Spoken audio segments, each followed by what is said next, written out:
Hi there, Chris. How are you? Well, thank you. And yourself? I'm doing great. So nice to have you. Yeah, I'm honored to be here. Thanks. Oh, Chris, you're the best.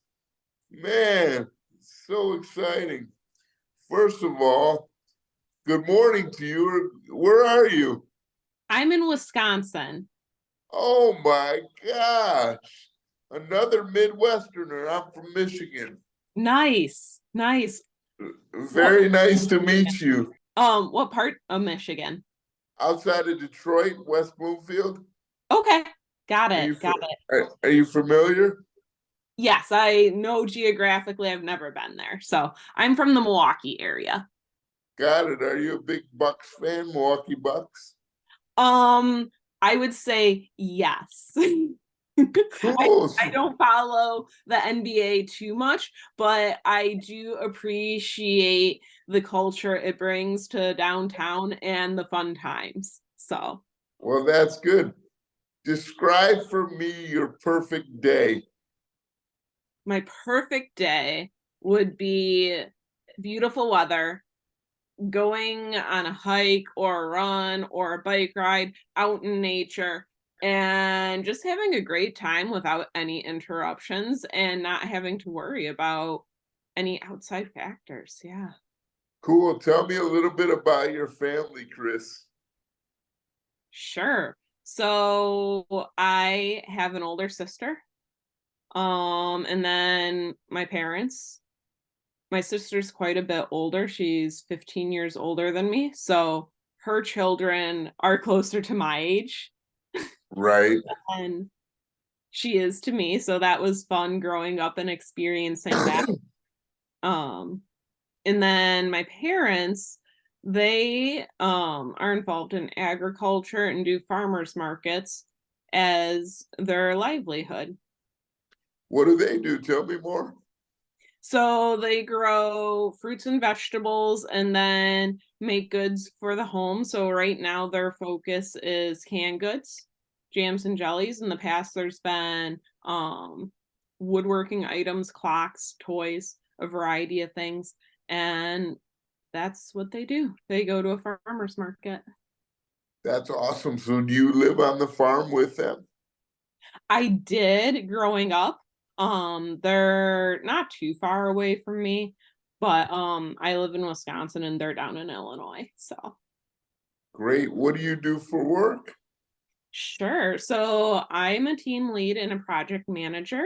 So and my favorite part of work is getting to see my team grow and achieve their goals professionally, and then watching them earn promotions through the hard work that they do.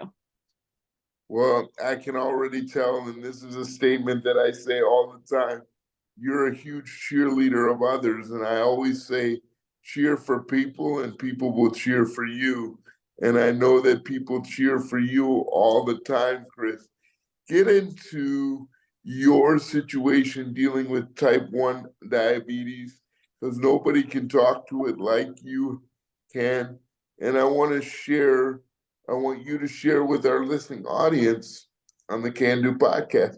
First of all, ladies and gentlemen, I am so honored to have Chris Sosinski on the show today. Did I do it right, Chris? You got it. It's just as it looks. So that was Yes, perfect. yes. And ladies and gentlemen, she has an incredible can-do story. Uh, but nobody does it justice than the individual themselves that go through the can-do story, especially with you, Chris. And I was doing some show prep today, and uh, just how you talked about how can-do Chris had really helped you maintain your diet and being able to run. But talk about your journey, if you will. Number one, accepting your diagnosis and how you dealt with that, because I'm sure it must have been incredibly challenging and intimidating. Uh, but I want you to speak of it. Sure. So, little bit of background. So I'm an endurance athlete, and with that comes the ability to endure pain and just discomfort. And so that can be your biggest tool, but your biggest enemy. And so, with all my years in sports, I just learned to push through if it doesn't feel like an injury.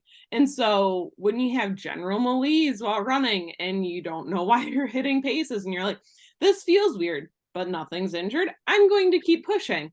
Oh, everything seems fine. And so you keep going. So this happened over a span of years. And with the pandemic thrown in the middle, general like medical care got paused for a little bit. So things got overlooked. And I just kept pushing with the running, and it seemed okay. I had ebbs and flows of success and struggle with my training.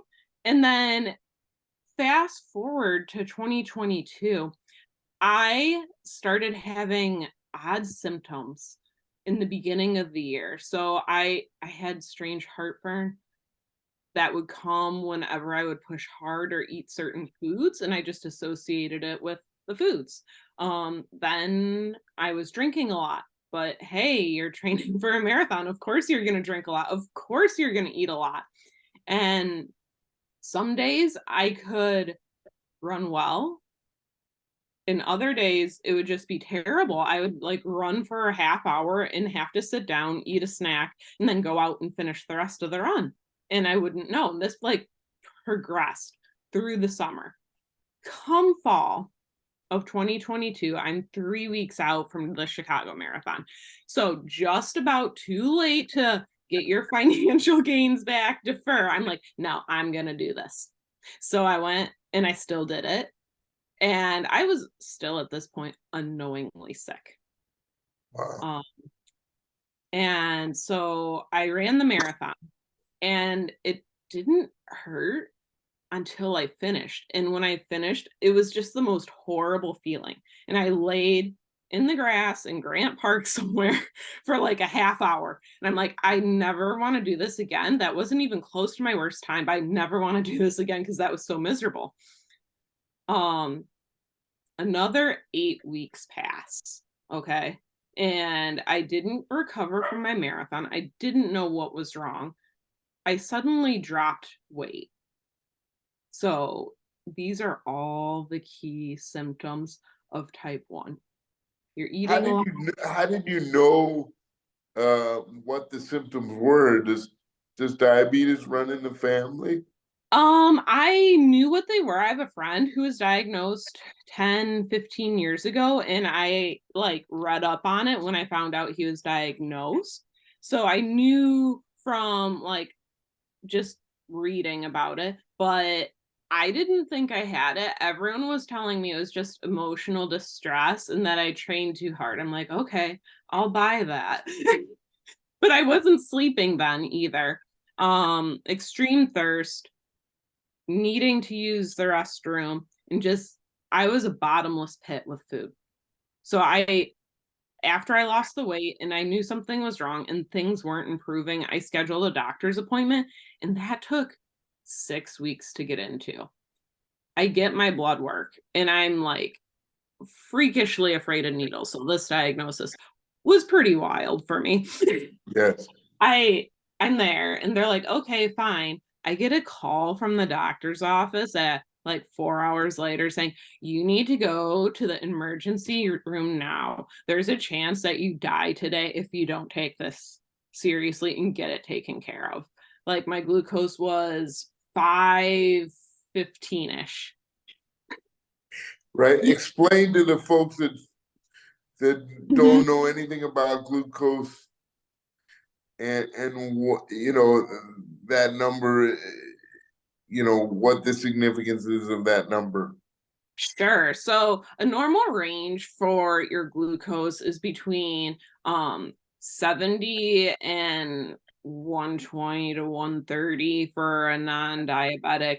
The ADA range, or yes, range is 70 to 180 to allow for healthy fluctuations for those who have something going Wow. on with their pancreas. And so my A1C was 14.1. So that meant I ran Chicago, my estimate, with at least an A1C of 10. And I didn't know I was sick. Like, I just thought something weird was going on. And so that happened. So when I was told that, I was like in disbelief and fearful, because all I thought, like, type 1 was you have to poke your finger to figure out how you can eat your food, and then you have to poke yourself again to give yourself the insulin. And I'm like, oh my goodness, yes, there's a level of truth to that, but there's so much more technology now. We can talk about that in a little bit, but those are what was going through my mind. And I've never had to go to a hospital or anything. And it was just terrifying. So I like to say baptized by fire with adjusting to everything in life. I accepted it. It was just horrifying because Yeah. no one wants to hear that. I never denied it. It was just more, I have to do this, and like building up the strength and the courage to figure out, how am I going to manage this? How am I going to work this into my new style of life?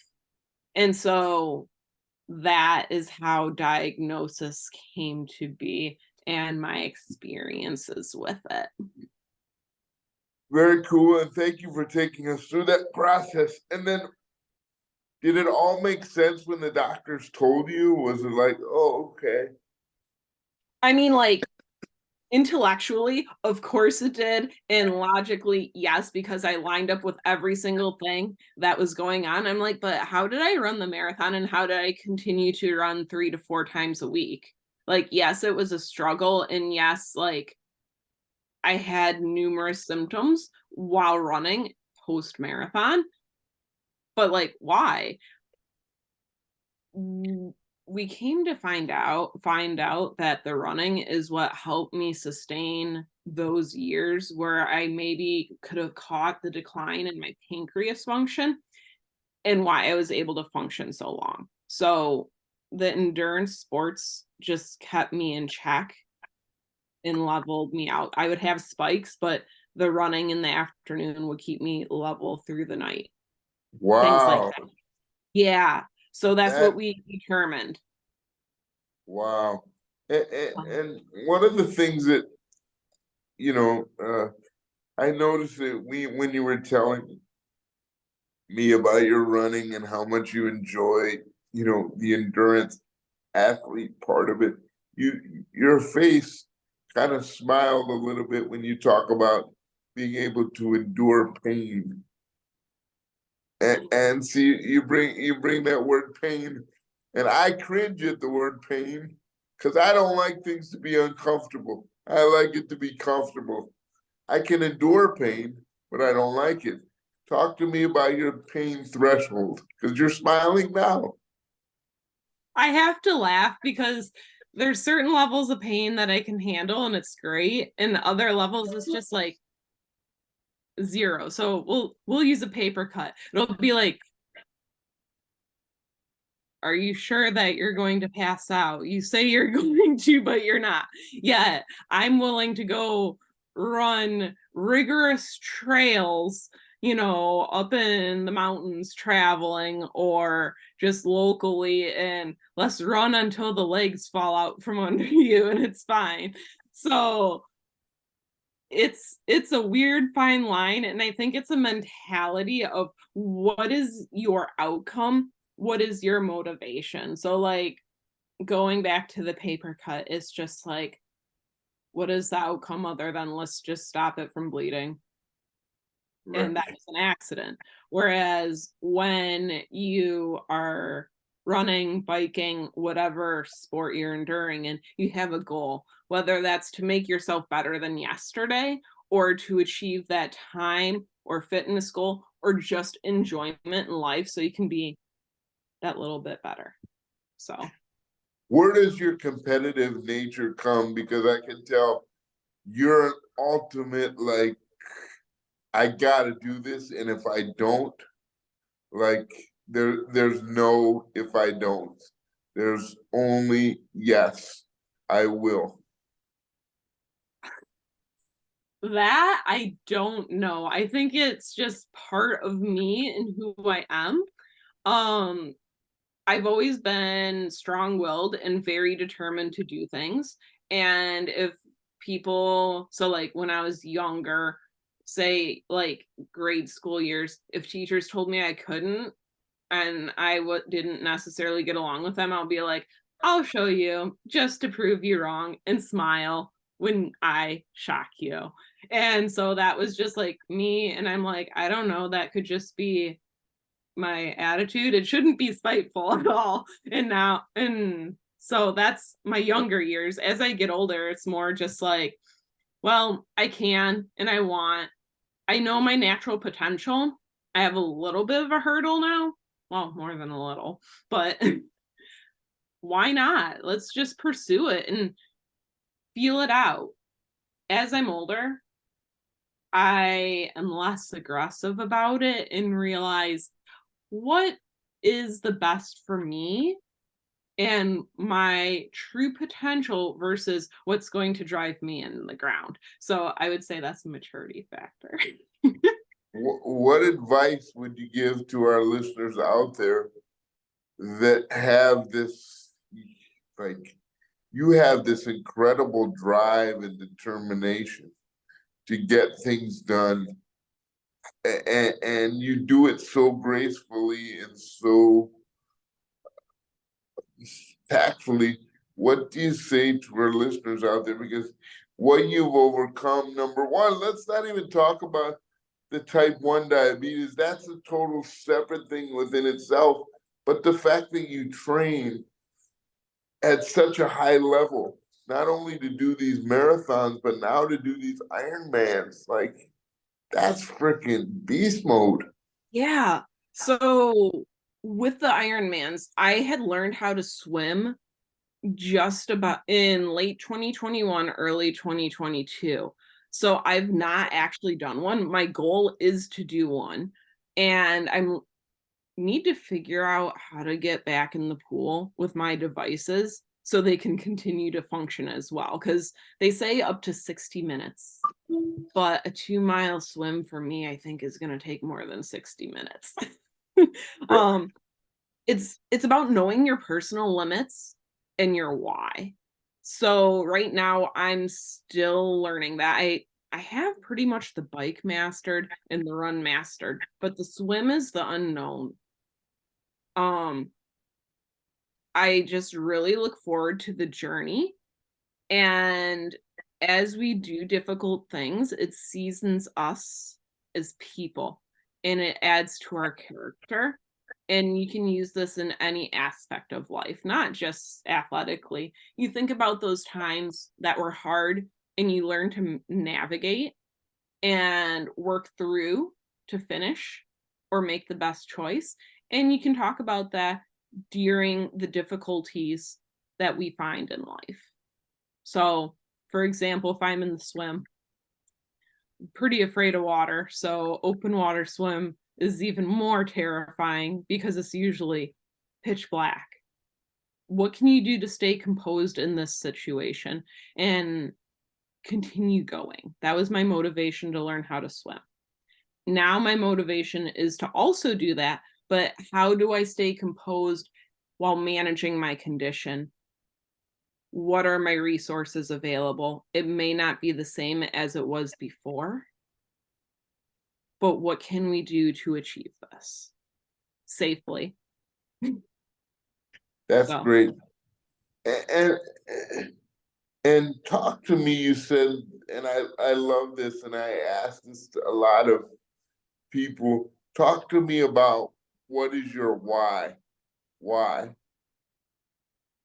well, in my early 20s, my why for doing marathons was to build my running resume and then also to build my coaching resume. It was my dream to be a coach at a collegiate program and just have something to call my own and help others grow and develop. Things evolved and changed in my life, And I found that I could get the same satisfaction from working in the corporate world by coaching others there. So it's not athletically. And that's okay with me because I feel like I get more gratification out of this because helping someone in their professional role is longer lasting than being an athlete in school because that's going to affect them even longer down the road than their athletic experience. Now I run the marathons because I still want to go to Boston. I still want to do the world majors. I want my unicorn medal because who doesn't? And it's just a cool thing to do. And then for Ironmans, I just I've been fascinated with the idea of them because they just seem really fun, really cool, an awesome way to see the city that you're in.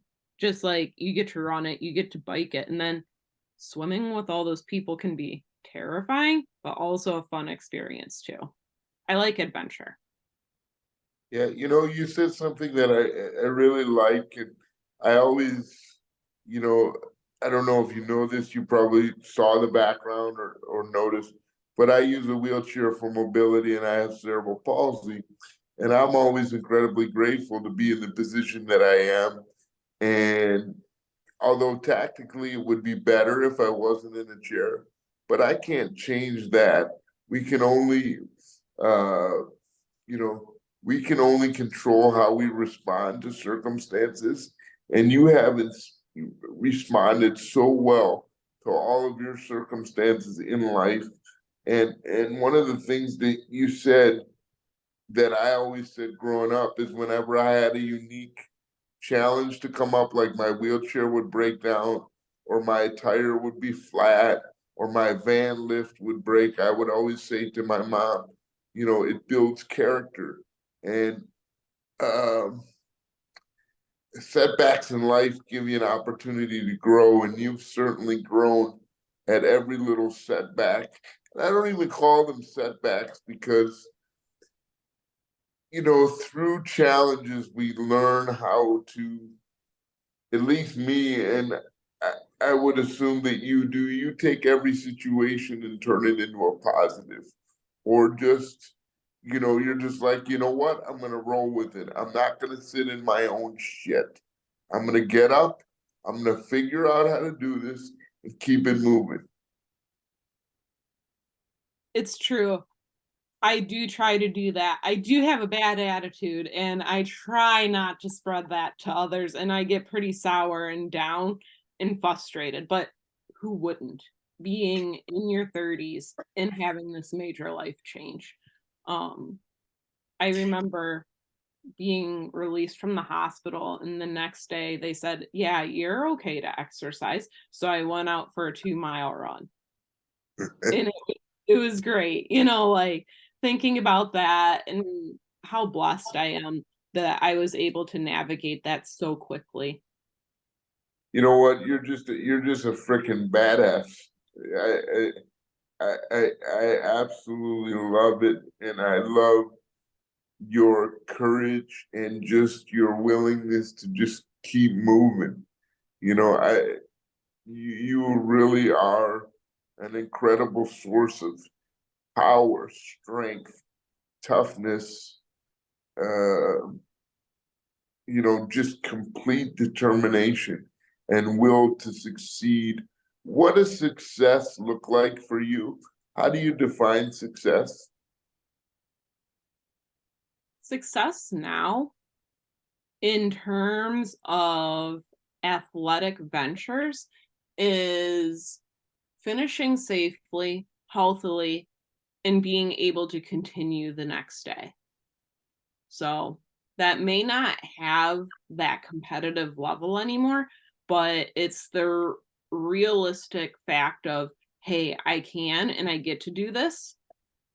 There's a level of unpredictability no matter what you do. You still finished, and that's better than not partaking at all. So well said, Chris. Um, wow, it's awesome. How did you hear about CanDo, Chris? Sure. So I part of an organization or a part of a social group with the feed, and I was looking for nutrition that I could consume soon after my diagnosis, and your product was at the feed, and I tried a case of them, and it was like the blackberry almond butter one, and I'm just like, I love it, and it kept me stable through my runs, as that is a difficult fact to try and do. And I was excited because it was light and flaky, yet it was creamy. It tasted good, it was healthy, and it worked really well. And so from there, I went to your website and I saw all the other flavors and I got really excited. And then I'm just like, can do. I'm like, it's so true. I need to have that mentality. It's going to get better. You're on a healing journey, but you can do this. You are doing this. Let's go. And it's just great. Chris, I mean, I couldn't have said it better myself. You just, I mean, wow, I want to reach through the phone and give you a hug. There's a lot of listeners that I'm fortunate enough to have on the podcast, and we're just getting going with the podcast and who we bring on. Talk to me. What's next for you? What are you, as far as running now? What are your goals? Sure. So my goals are pretty simple at this point. Right now, I want to build fitness to get my speed back. I had a lot of muscle atrophy from being in DKA, which is diabetic ketoacidosis.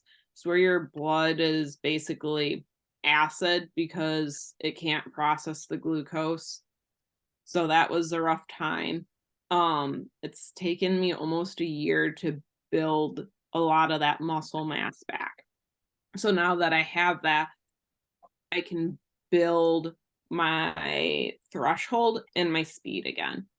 From there, I want to go ahead and run my first marathon. So I did 3 half marathons in 2023, which is a big deal 1 year from diagnosis, like your first year doing that much training. And I did it wisely. I understood my limits. I failed a lot of long runs experimenting with my medicines, but I still was able to achieve 3 finishes this year. And that is of 3 half marathon starts. I would like to chase my Boston Unicorn again. To note, there were 2 marathons where I was hands down fit and ready to go and achieve my qualifying time. I was having unknowingly struggles with my pancreas those years ago, to where I would get to about mile 20 or 22, and it wasn't a regular bonk that you get in running. It was just, I couldn't do what I needed to do. The body would process no more. So I don't know if my blood sugars shot too high or if they were too low. But you check nothing would you check revive. it right then and there. I didn't know I had a problem. This is 2018, 2019. Right. Got it. So I had no idea. I'm just like, this is weird. I don't understand, because it was like the flip of a switch. And I'm just like, and I've bonked before and it wasn't a bonk. I don't know how to describe the feelings. What's a bonk? I don't know what that is. A bonk is where you just run out of energy and you don't have the nutrition to keep going, and it's kind of like your legs and muscles, they just don't fire. Right. And they're moving, but they're just not, they're, you can't sustain, and you run out of energy. So that's why you carry nutrition on the run normally, but now I have to ensure that I don't go low, because your medication, the insulin, you never know. It can cause you to go low, and you don't want to black out from that. Right. I'm sure that's not a good feeling. Talk to me and to our listeners about what tools and resources you have particularly found helpful to you to manage your T1. Sure. So I talked about before having to do finger pricks and then measuring and estimating my insulin based on that. So we now have CGMs on the market. They've been around for some years, but it's really, really advanced compared to the past. So CGM is a continuous glucose monitor. So I can just literally pull my phone up and say, hey, that's what my glucose is. Sometimes there are technological difficulties and you need to still test from your finger using a manual tester, but this has given me so much confidence with my running because then I can see if I'm trending down before there's a low emergency and I can take in nutrition. I also have a pump and it's a tubeless pump. So I think I have an unopened one right here. Yeah, I do. I'm standing at my desk, by the way. So we have Omnipods, and I'm not going to unseal it, but there's no tube. And it's like a sticker, and you place it on, and then you're able to get the insulin from that pod rather than getting caught on the doorknobs and everything like that that you can have sometimes with other insulin pumps. So that's been very helpful from the level of disconnectedness to my condition.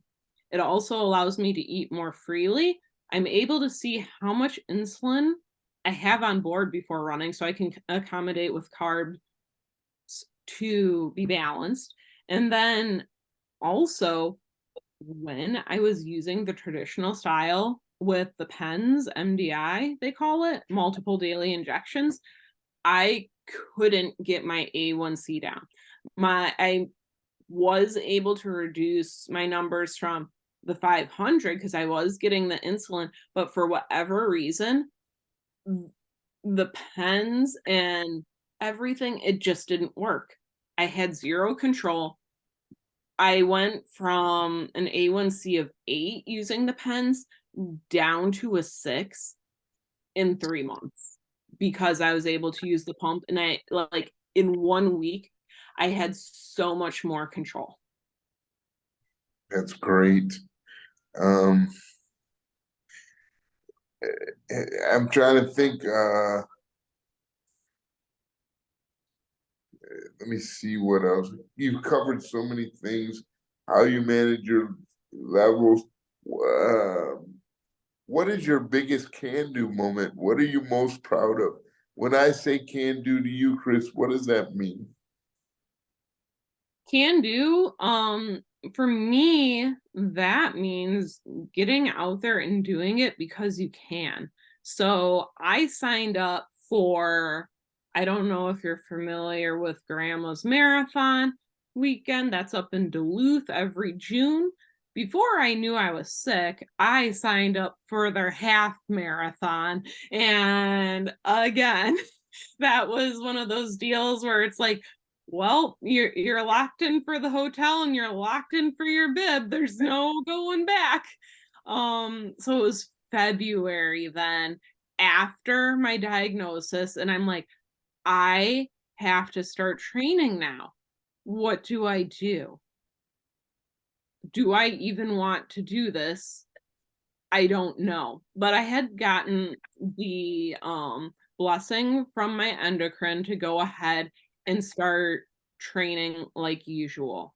And I didn't know what that meant. So I just was doing a slow build up and I'm like, training like usual isn't going to happen. Let's just run as we're able and see if we can build up to the distance.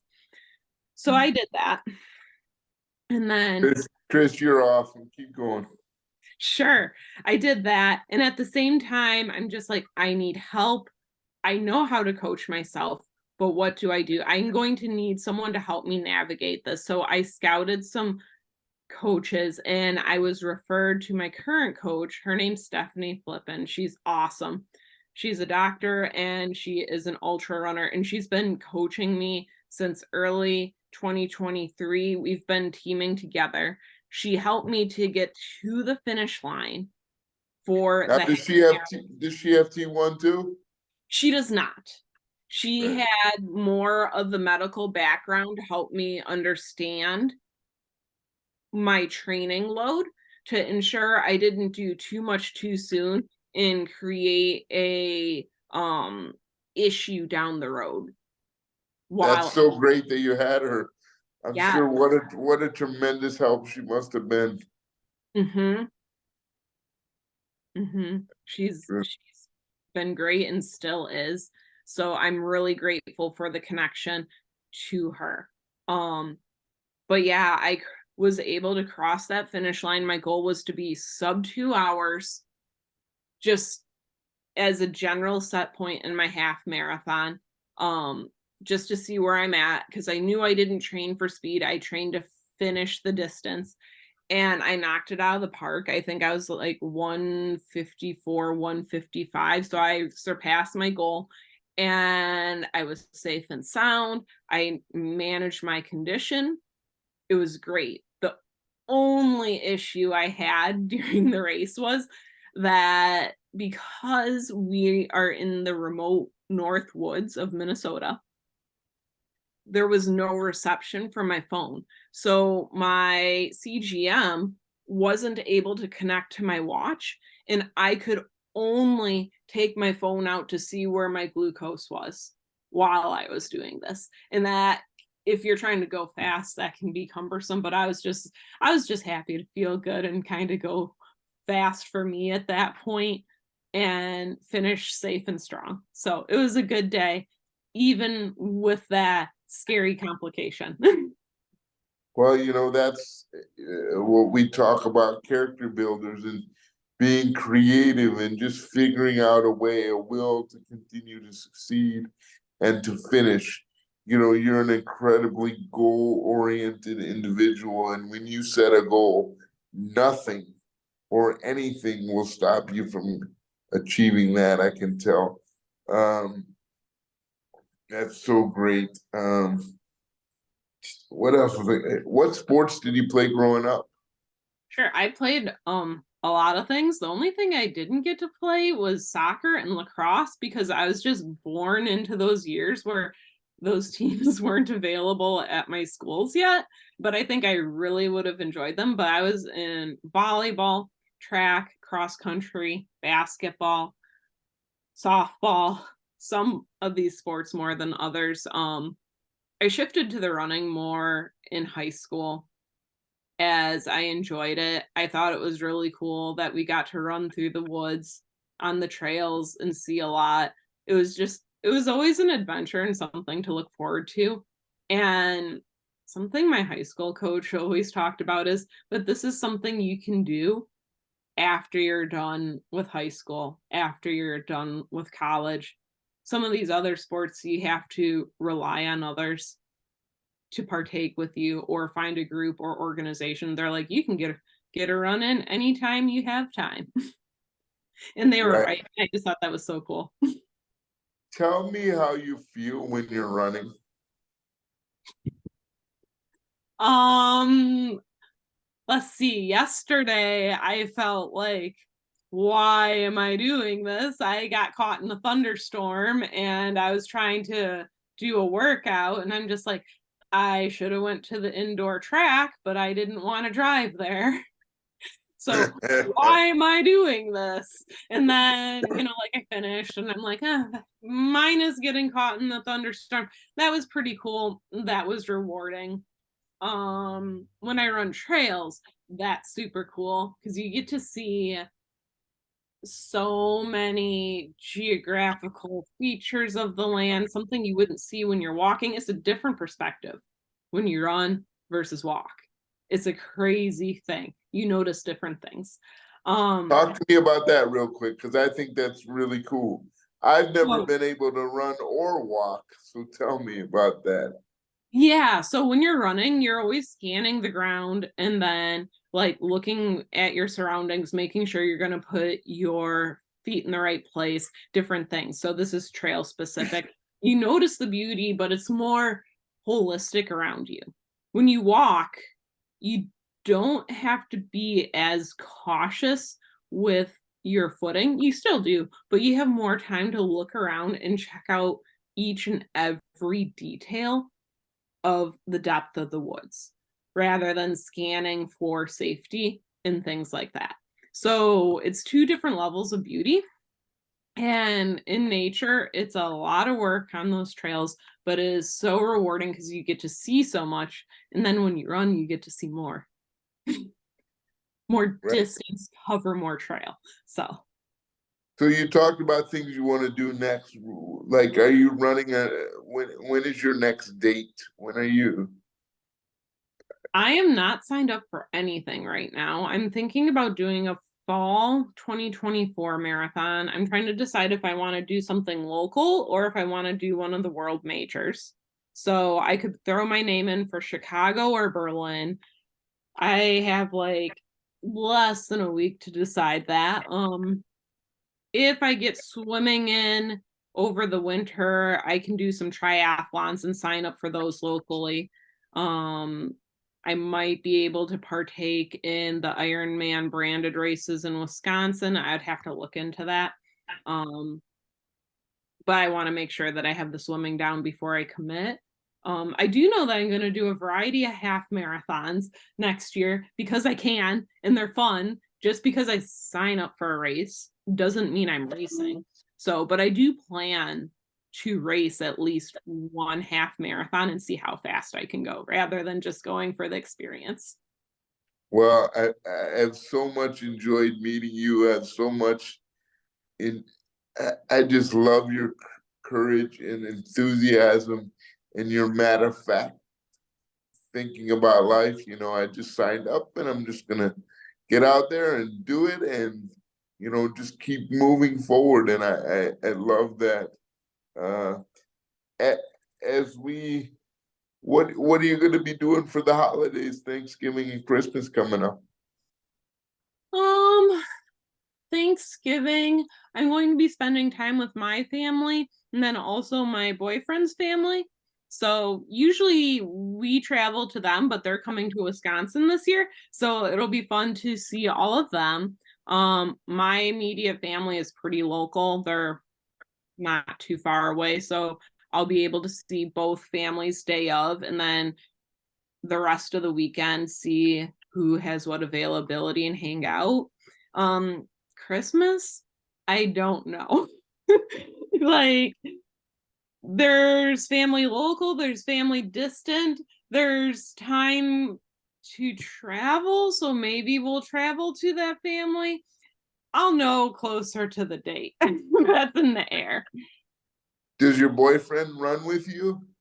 He does. He runs a lot too. So it's been I'm really grateful to him because he has helped me in those times of uncertainty. So, like when I was on pens, there was no way to control how much insulin I had on board because you have your background insulin, and that's just like think of a pearl necklace and you're doing this at a steady cadence for 24 hours. So, like, you need that. But if you don't know how that reacts with your exercise, that's a scary time. And if you go low, you get dizzy, your ears buzz, vision goes weird, need to sit down. It's always good to have a buddy with you to help you through that for the first couple times that you experience that. And I've been very grateful to have him around for more than just that. He's good company too. Of course. Tell me, what's your boyfriend's name? His name's Jimmy. Jimmy. And where did you meet Jimmy?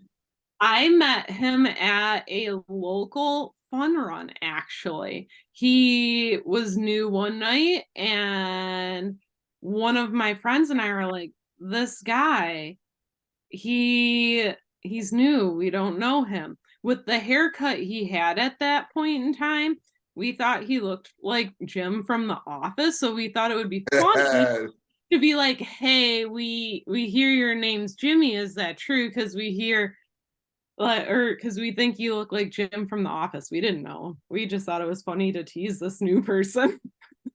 That's And so great. he's like, okay. And then he just continued to come to this group run, and that's how we got to know each other. Well, that's great. Tell Jimmy I said hello. Thank you so much for your support of CanDo Crisp. Thank you for sharing your incredible story and your incredible journey and your outlook on life and how you just tackle things head on. Do you have any questions for me? Uh, Um, it's okay if you don't. okay. I don't right now. I mean, like, I'm really good at being asked this question and then hours down the road have just like a list of them. Don't worry, I won't send you a whole list. But you're welcome to reach out anytime. My cell phone is on my signature. You've seen my email. Feel free to text me, call me. Um, Again, we can't thank you enough for your support. Um, thank you for coming on the podcast. How do people get a hold of you? Are you on social media? I am. So my Instagram handle is at CISO underscore says underscore so. And Okay. I just talk about like my fitness journey. Sometimes there's other fun things, but mostly my fitness journey on there. I allude to my condition, but I haven't come out and talked about it. Every now and then you'll see a device or two in the pictures, but unless like someone specifically asks me like what is that, how, why are you doing that, then I'll engage more. That's just part of the journey of being able to communicate about it and it being part of you. So in person I have an easier time talking to most people about it, but social media is such an interesting place. It's not that I'm not willing to engage, it's just what brand am I going to bring with it when I start discussing it more openly on social media? So are you looking for a brand to be able, because I think it's incredibly important that you talk about your T1. You are an amazing cheerleader for it. I mean, I'm not going to tell you how to run your social media because me, I talk out of both sides of my mouth. I'm not a huge fan of social media, but it is a lesser of evil because you want to expand your story and allow a platform. But the T1 is something critical to your life, and you can help so many people. It is. And that's where I want to make sure I'm emotionally prepared to share. And so that's where I'm like, a conversation like this, that's no problem. But when you're just broadcasting out and there's not specific engagement back, that's where I struggle. And that's where I want to make sure I know how I'm going to direct this conversation so I can encourage others. I talk about my nutrition journey and the whys I do that. And just management of glucose, but I haven't like actually said this is a condition I have and this is why. And Are you embarrassed? Because you shouldn't be. no, I'm not embarrassed. I think it's just, so we talked about acceptance in the beginning of the call, and I do accept it because I'm treating myself and I haven't, but going ahead and just discussing it at that level, because you can reach thousands of people. It's being very I'm losing the word right now. I will say this: vulnerability Yes, that's the is word. the biggest sign of strength. Think about that. Being vulnerable is the biggest sign of strength. Mhm. And I agree with you Yeah, 100%.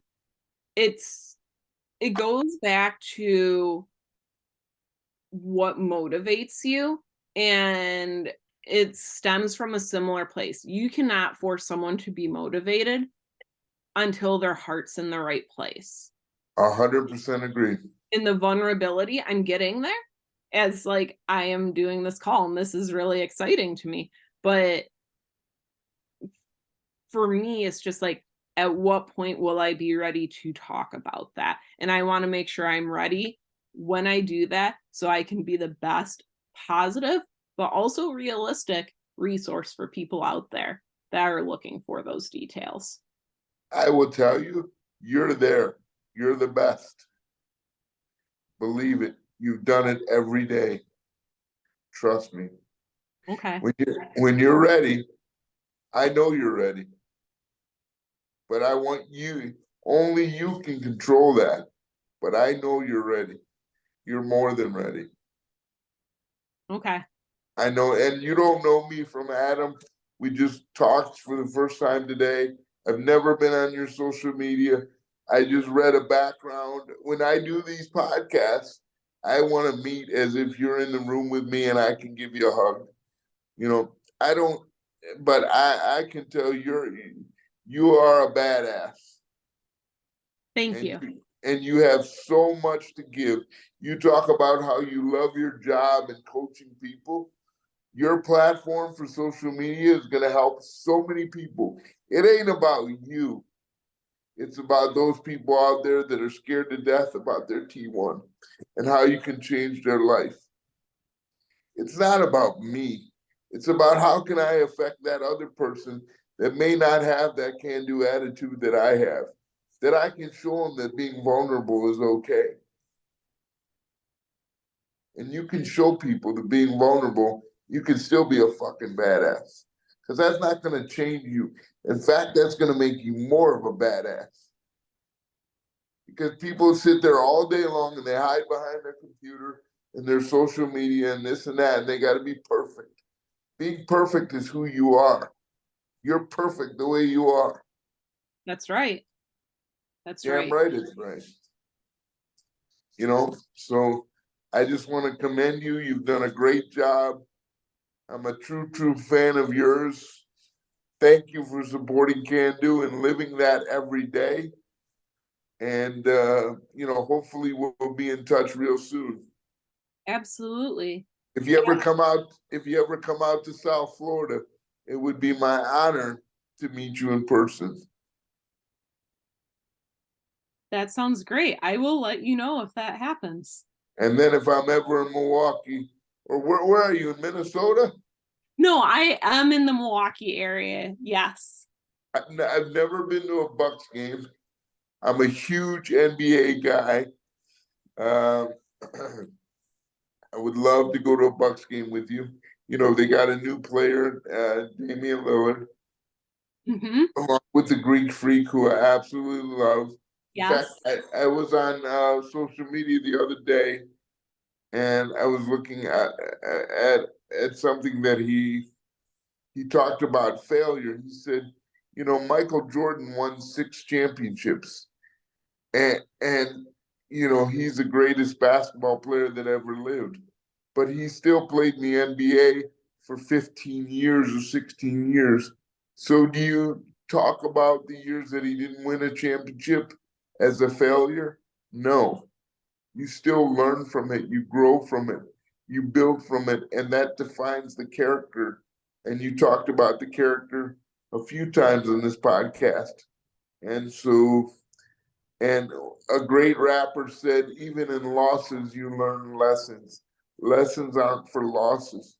I mean, losses aren't for losing, they're for lessons. So there's a lot to be taken from adversity. And again, you've dealt with it. We've all dealt with adversity. Every single day we deal with adversity. And it's, again, how we respond to those adverse situations that really defines our character. And you've done such a masterful job of that. And I just commend you for sharing it with me and with everybody, because you are a true gift, Chris. Thank you. Thank you, Adam, and thank you for your words of wisdom and encouragement. It's always great to have someone empower you, and I really enjoyed the conversation that we had today. Thank you. Perfect. If I could ever do anything for you, take down my cell phone number. I'm happy to talk with you anytime. It's on my signature line. It's 602-363-8467. All right. And you said that's on your signature too? Yeah, it should be on my email, but Awesome.